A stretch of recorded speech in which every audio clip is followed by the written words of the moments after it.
Hola, les damos la bienvenida a Cara para presentarles hoy a un hombre muy conocido. Es un personaje sin duda entrañable, al que apreciamos mucho aquí en este programa. Tiene 60 años, acaba de cumplirlos, aunque dice que no se ha dado cuenta de ese tránsito. Ha escrito a lo largo de su vida 51 libros, sin embargo dice que no quiere que se le considere como escritor, sino como periodista, que es su verdadero oficio y su auténtica vocación. Dice que en su vida ha tenido un solo amor verdadero, 4 hijos y miles de sueños, la mayoría por cumplir.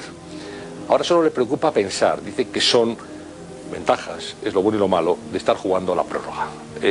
Su saga sobre el personaje de Jesús de Nazaret pues ha vendido miles y miles y miles de libros. Es sin duda uno de los autores más conocidos, más seguidos. Hablamos de Caballo de Troya, que está ya en su entrega número 8. Y hablamos, por supuesto, de JJ Benítez, nuestro invitado de Cara a Cara, a quien con mucho placer saludamos. Bienvenido. Muchísimas gracias. Gracias por estar con nosotros. Gracias. Y por dedicarnos tiempo. Sé que no te prodigas demasiado, que vives en Cádiz, cerca de Cádiz, de una manera pues un poco tranquila, investigando, escribiendo, y que estás un poco retirado de lo que es un poco el mundo social, ¿no? Sí, así es. Vivo en Barbate desde hace ya 11 años. Cuando empecé a darme cuenta de que la vida también tiene que ser algo personal, no solamente difundir cosas. Caballo de Troya 8 ya, esta es la entrega número 8, este libro que nos sirve de pretexto para hablar contigo. Jordán, ese es el título del libro, y nos va a llevar al bautizo de Jesús de Nazaret, nada menos. Sí, a mí me gusta más la palabra inmersión en las aguas, porque bautismo tiene... es un concepto muy posterior que ahora en estos momentos pues tiene una simetría muy conocida, que yo creo que no era la correcta en aquel tiempo. Es decir, Juan el Bautista o Yehohanan lo que hace es bueno, arengar a las masas para que se unan al Yahvé vengativo, ¿no? Al Yahvé que va a poner el hacha en la base del árbol.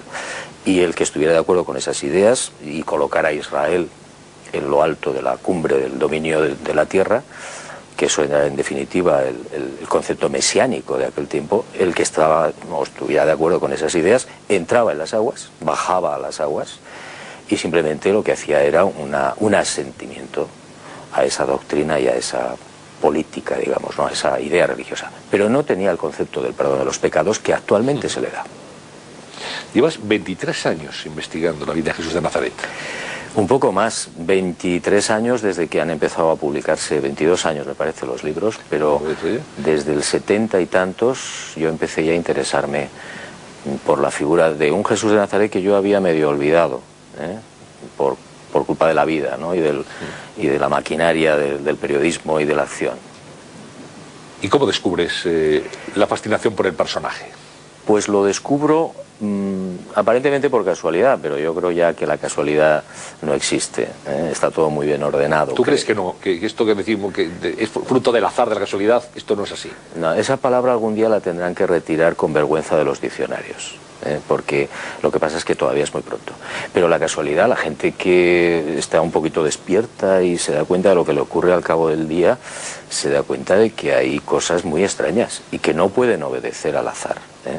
Entonces, aparentemente por casualidad, hacia los años 70, yo estaba en el periodismo activo en la vieja y desaparecida Gaceta del Norte de Bilbao. Alguien dijo, hay un congreso en Londres sobre la sábana santa de Turín. Y entonces había una serie de hallazgos científicos desconcertantes. A mí aquello me enganchó, me fui detrás de la noticia y empecé a investigar. Y entonces me di cuenta de que el personaje de Jesús de Nazaret podía tener una perspectiva diferente a la que tradicionalmente me habían contado, a través de las religiones. Y me puse a indagar y a investigar, y tuve un sueño. El sueño era, ¿cómo hubiera escrito un periodista la vida de Jesús de Nazaret? Paso a paso. Y el problema de los sueños es que generalmente se cumplen, por eso hay que tener mucho cuidado, aquí o en donde sea. Y a mí un día me llegó una información mágica, y me puse a escribir Caballo de Troya. Se habla de las fuentes, que tú has consultado muchísimas fuentes. Sí, yo una vez hice un cálculo, un día que estaba de humor, y para los 8 volúmenes hay más de 14.000 fuentes, de tipo secundario. Sí, porque dices, bueno, hay una fuente principal que nunca ha revelado cuál es. No debo. No debes. No debo. ¿Por qué? Bueno, estamos entre colegas, entre periodistas. Entre colegas, pues porque no debo revelar las fuentes.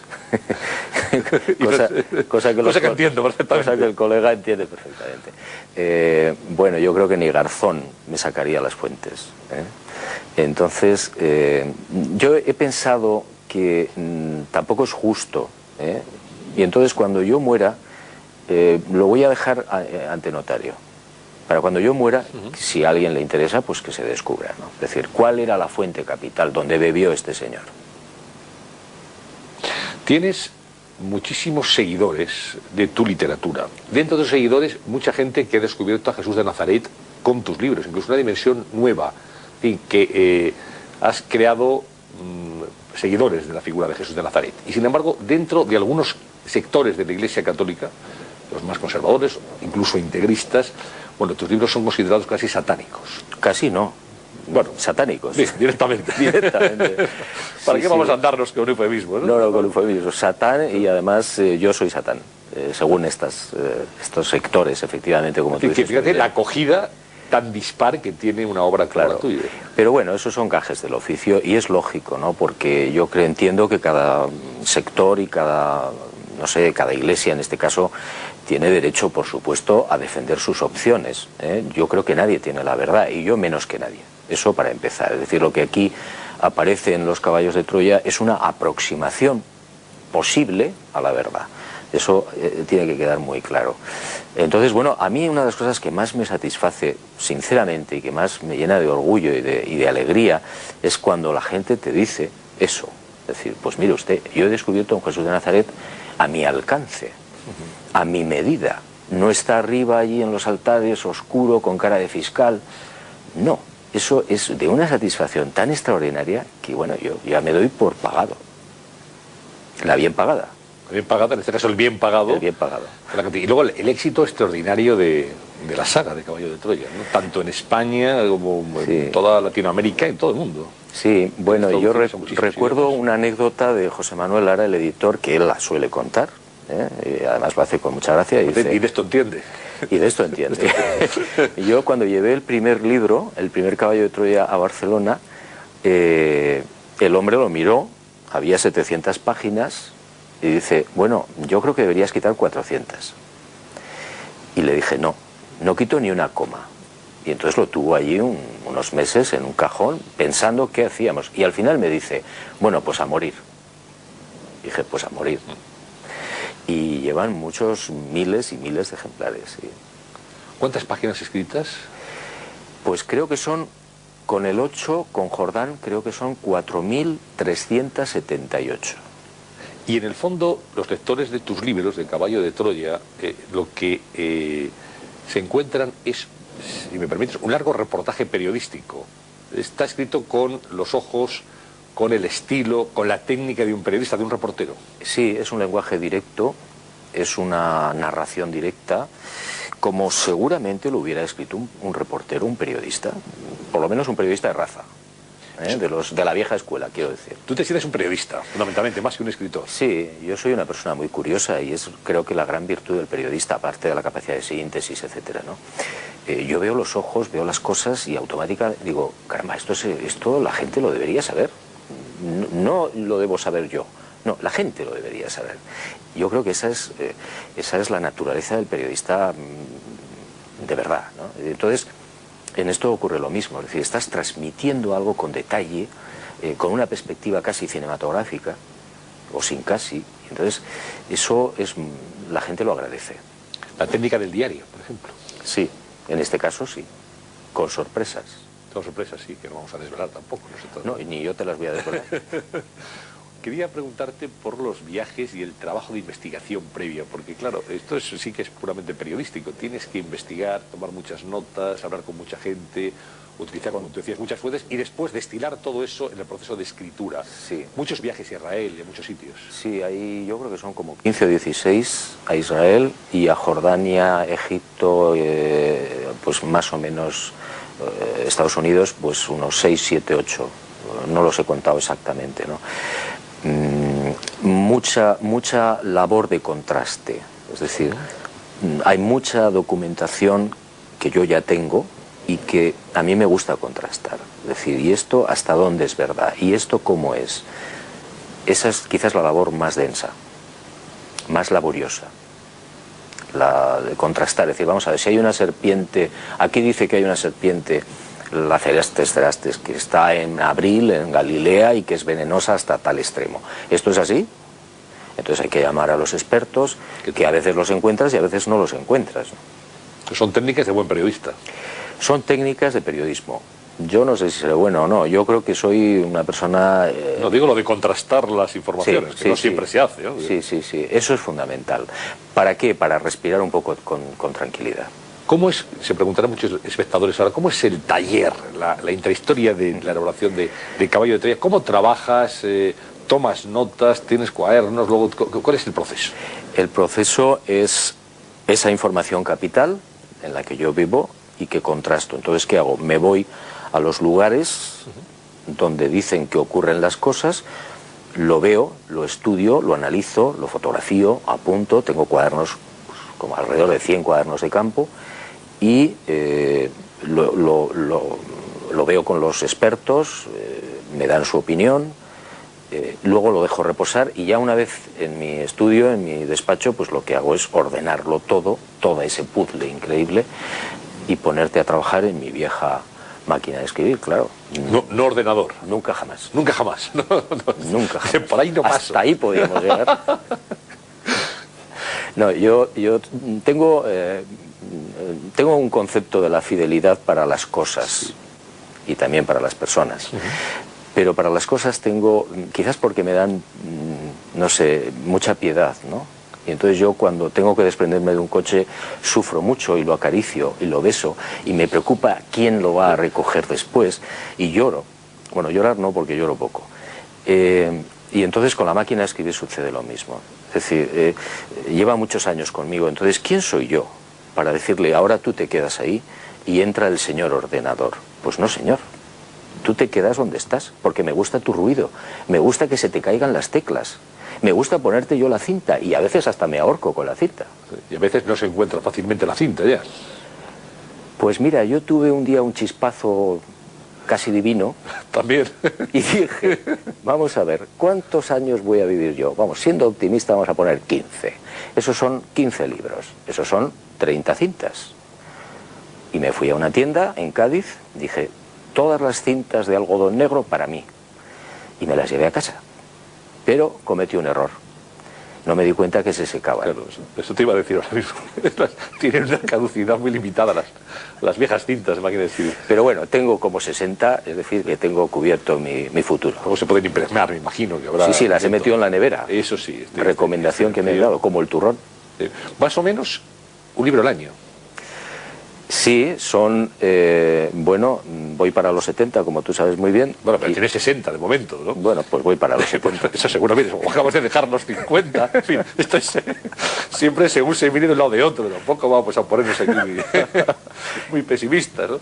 Son 53 o 54 libros escritos y este me parece que es el 49 o 50 publicados.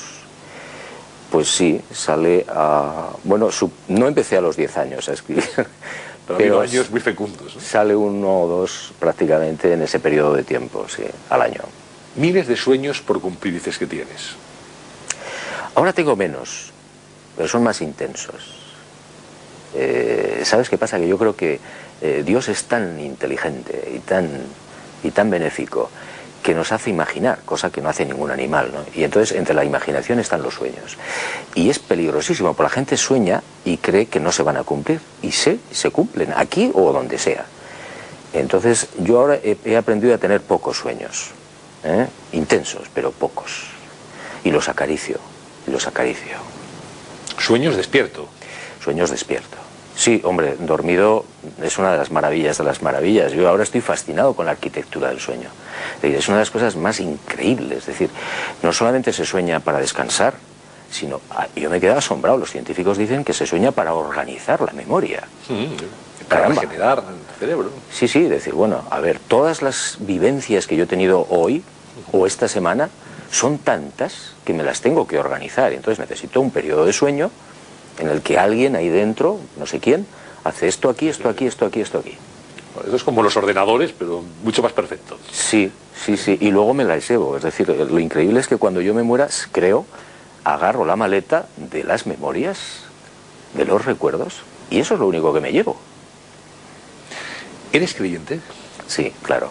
¿Y eres? No practicante. Eso te iba a decir. ¿Y eres, ahora, segunda cuestión, ¿eres creyente practicante o no? No, además te voy a revelar algo que no sé si es importante o no, pero creo que la gente debe saberlo. Y es que yo renuncié a la Iglesia Católica hace un año. Abandoné. Me dio mucha vergüenza porque cuando llegué allí no sabía cómo explicarlo. Y el sacerdote, el jurídico, el vicario, me dijo, no, no, pase, pase, carné de identidad. Rellene este papel. Puse los datos y entonces, ante mi sorpresa y desconcierto, lo dejó en una pila de papeles y me di cuenta que era como el 300 o 400 en la cola. Y me dijo, ya se le avisará. Ahora bien, usted no puede ser padrino de nada, probablemente usted no va a ir al cielo y además no tiene derecho a funeral. Dije, pues muy bien, acepto. Tuviste una experiencia, creo que todos podemos contar, hace algunos años. Estuviste en un tris de morir, estuviste en el límite mismo de la muerte. Y tú cuentas que eso lo recuerdas de una manera muy plácida, muy dulce. Sí, sí, yo no me di cuenta hasta después, lógicamente, ¿no? Pero estuve como a 5 minutos. Entonces yo noté, hubo un problema accidental en el quirófano, no hay que culpar a nadie, me cortaron las arterias, las coronarias, con un plástico, con un cateterismo, y entonces yo noté que me entraba un sueño maravilloso, dulce, plácido, y el intensivista que estaba a mi derecha no hacía más que darme la vara y hablarme para que yo no me durmiera, supongo, para que no me muriera, en realidad, ¿no? Pero fue una sensación, yo creo que morirse es menos complicado de lo que creemos.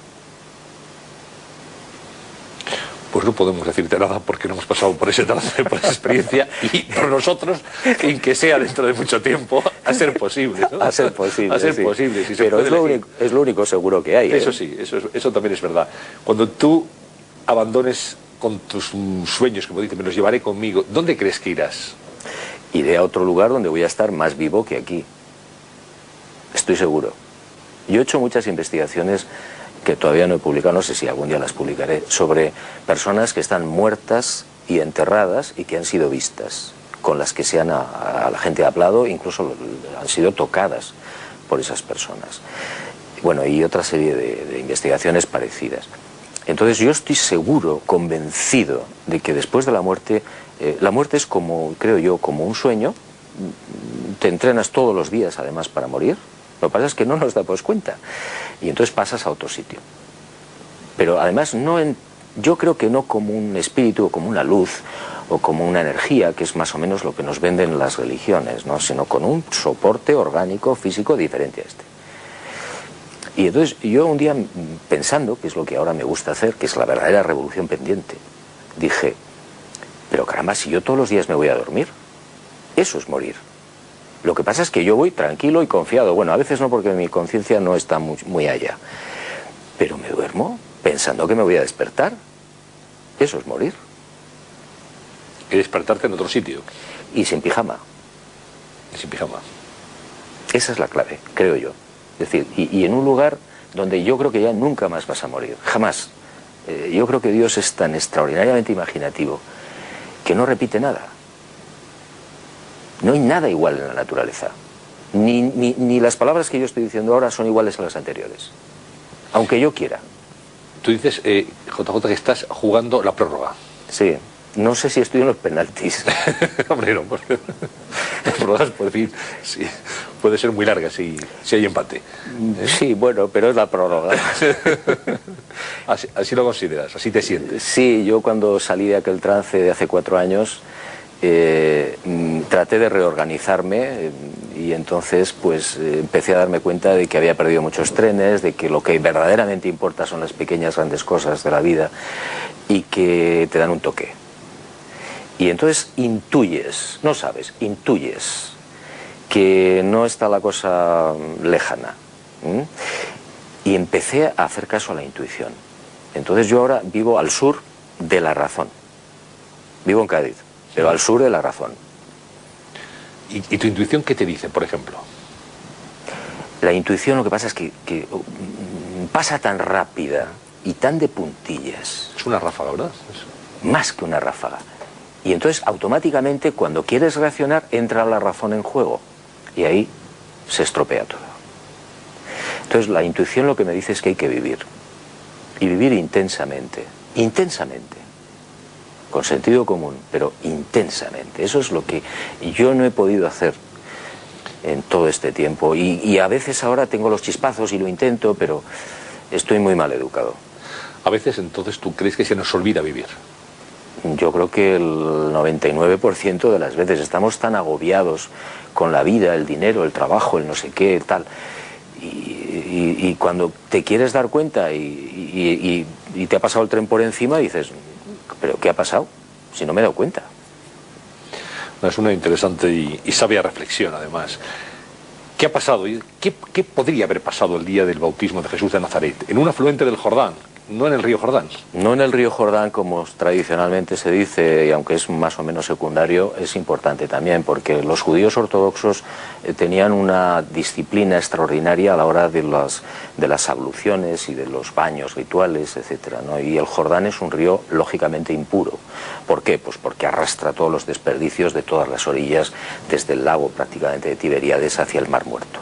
Y ahí hay cadáveres, y hay troncos, y hay fango, y entonces allí nadie se bañaba ritualmente, ¿no? Entonces lo que sí hacían es en las aguas que llaman manaderas, es decir, en los afluentes, en las fuentes, etcétera, ahí sí. Y yo creo que ahí es donde probablemente ocurrió la inmersión simbólica de Jesús, vamos, no simbólica, entró en las aguas probablemente, y con un sentido, creo yo, que tampoco las tradiciones eclesiásticas y las religiones nos lo han contado al 100%, y es que yo creo que es el acto más solemne de Jesús de Nazaret, de su vida de predicación y de su vida, seguramente, porque él tiene conciencia, creo yo, probable, conciencia de su naturaleza divina. A partir de ese enero del año 26, él tiene conciencia de quién es y actúa como tal. Es un día histórico en la persona, en este caso, de un hombre Dios, claro. Yo no lo entiendo muy bien, lo de la naturaleza divina y humana, pero lo acepto. Después de investigar tanto tiempo, bueno, 23 años publicando libros, pero además desde el año 70, como tú nos contabas, investigando sobre el personaje, ¿qué es lo que has aprendido? ¿Cómo ves tú a Jesús de Nazaret? Como un ¿Qué amigo, es para ti? Un amigo. Mi Dios. Mi Dios. Yo he dicho que soy creyente, ¿no? Y creo más que el Papa, ¿eh? O quizás creo más en otro Dios que el Dios en el que cree el Vaticano, ¿no? Pero yo, Jesús de Nazaret, me parece un hombre Dios, poco comprendido, que ha venido aquí no a salvar a nadie. Eso es una majadería. O sea, a mí me parece que un hombre Dios, Jesús de Nazaret, viene aquí a cosas más importantes. Entre otras cosas porque yo creo que en el momento que Dios te imagina y apareces, eres inmortal, no tienes por qué merecer nada así. Un Dios no pone condiciones. Y eso es lo que yo creo que hace Jesús, ¿no? Es decir, dice, señores, aquí no hay condiciones. Usted tiene que vivir y punto. Aproveche. Un revolucionario. Del pensamiento. No político. Y yo creo que ese es un error de mucha gente. Es decir, la política no tiene nada que ver con Jesús de Nazaret. Ni las religiones tampoco. Si es que el problema es que Dios no es católico, ni musulmán, ni protestante, ni budista. Ni se retiró al desierto, Jesús. Se retiró al desierto. Como hemos aprendido también aquí. Sí, en ese afluente, que probablemente es uno que se llamaba Artal, bueno, pues el desierto más cercano, que es el de Judá, está a muchos kilómetros. Él seguramente se retiró a unas colinas de la actual Jordania llenas de olivos, entre los árabes. Ni fue tentado por el diablo. No. Eso yo creo que es una mala interpretación o no sé, una mala información de mis amigos los evangelistas, ¿no? Que estaban bastante, creo yo, despistados. Yo no veo la necesidad de que los diablos tienten a Jesús de Nazaret. Yo creo que fue hacer algo mucho más interesante, ¿no? Que es planificar su vida de predicación. Y lógicamente te retiras a un lugar que esté cercano, no te vas a ir al desierto. ¿Tú rezas? Yo rezo a mi manera, yo hablo con el jefe y... ¿El jefe es Jesús de Nazaret? Depende. Pues Dios, ¿quién es? ¿No? Según me pille de humor. Puede ser Jesús de Nazaret o el número uno, ¿no? El jefe. El jefe, sí, Dios, vamos, el Padre. Entonces sí suelo rezar. Yo antes rezaba por las noches a las 3 de la mañana. Bajaba a la cocina, abría un melón y decía, ¡qué maravilla! Esto es una maravilla. El tipo que ha inventado el melón es un sabio. Es dulce. Abarca todo el máximo volumen en la mínima expresión de dimensiones. Bueno, así rezo. Aprender a vivir, es quizá la tarea pendiente a la que tú ahora te aplicas con ahínco y a la que todos deberíamos de prestar también más atención, seguramente, ¿no?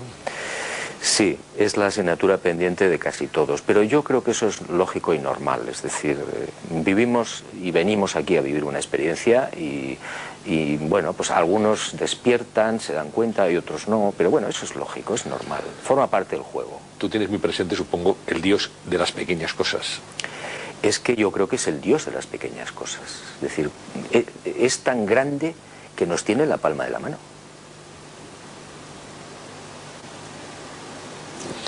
Pues la verdad es que es un placer y un gusto hablar contigo, con tus reflexiones, bueno, aprender cosas en este caballo de Troya, que a unos les escandalizará, por supuesto, dirá, estos son patrañas, a otros les va a fascinar, otros van a aprender muchas cosas. Es un libro hecho con honestidad, como todos los de la saga, como todos los tuyos.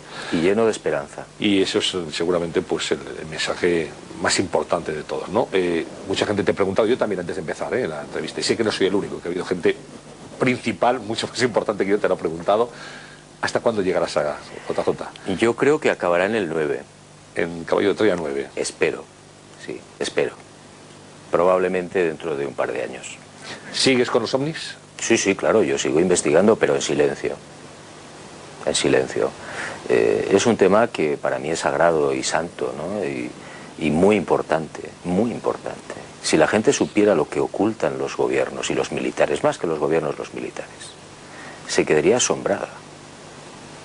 Por ejemplo, dinos una cosa antes de terminar.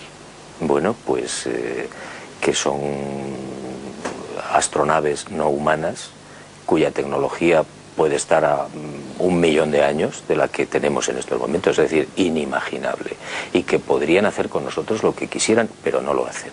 Eso lo saben los militares. Constantemente saben lo que está pasando.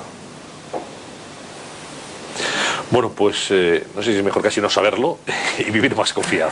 En cualquier caso, gracias por tu presencia aquí. Y como esa prórroga va a durar muchísimo tiempo, tendremos muchas oportunidades de seguir hablando aquí en este programa y de seguir celebrando libros tuyos. Ha sido un placer, muchas gracias. Igual te digo. No me importa que se acabe la prórroga. No, esperemos que dure muchísimo más tiempo y muchísimos más libros. Un abrazo muy fuerte. Gracias. JJ Benítez, hoy con nosotros en Cara a Cara, Caballo de Troya, el número 8 de esa serie, sin duda fascinante e interesante, y hoy su autor, que está muy retirado, que no se prodiga mucho en los estudios de televisión, pues se ha acercado hasta Cara a Cara para hablar con todos ustedes, con nosotros. Volvemos mañana, muchas gracias por su atención.